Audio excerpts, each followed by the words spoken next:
ઠાકોર સમાજની યુવતી જાનવી ઠાકોરે જ્ઞાનીબેન સામે વધુ એક વિડીયો વાયરલ કર્યો। ઠાકોર સમાજની યુવતી જાનવી ઠાકોરે વધુ એક વિડીયો વાયરલ કર્યો। જ્ઞાનીબેન ઠાકોરે શંકર ચૌધરીની ઓફિસમાં બેસી ચા પીતા હતા, તેમની ગાડીમાં ફરતા હતા તે પુરાવા છે। જે જ્ઞાનીબેન ઠાકોર શંકર ચૌધરીનો વિરોધ કરી રહ્યા છે એ જ્ઞાનીબેન શંકર ચૌધરીની સાથે ગાડીમાં હતા તે પુરાવા છે।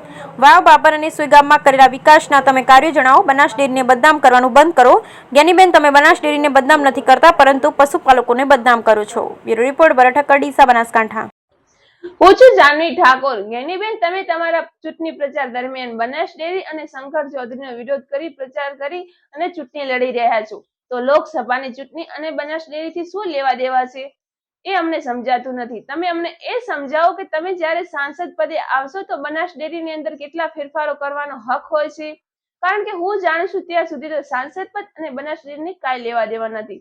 તો જ્ઞાનીબેન, વારંવાર બનાસ ડેરી અને શંકર ચૌધરીનો વિરોધ કરવાથી શું ફાયદો?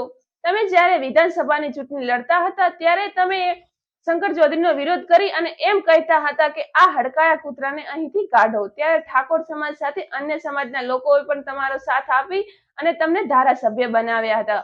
તો તમે 2017 થી ધારાસભ્ય છો, તો તમે તમારા વિસ્તારની અંદર કેટલા વિકાસના કામ કર્યા? તમે વાવ તાલુકાની અંદર કરેલા વિકાસના કામો તમે તમારા ચૂંટણી પ્રચાર દરમિયાન લોકોને જણાવો।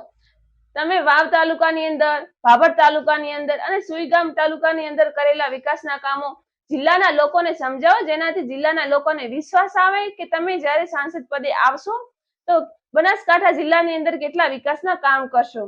જ્ઞાનીબેન, આમ તો તમે શંકર ચૌધરી અને બનાસ ડેરીનો વિરોધ કરો છો, તો પછી તમે શંકર ચૌધરીની ઓફિસે જઈ અને તેમની સાથે બેસીને ચા પીતા હતા, તમે શંકર ચૌધરીની ગાડીમાં બેસી અને તેમની સાથે ફરતા હતા, એ મારી પાસે પ્રૂફ છે। તો જ્ઞાનીબેન, તમે અત્યારે ઠાકોર સમાજને શું બતાવવા માંગો છો?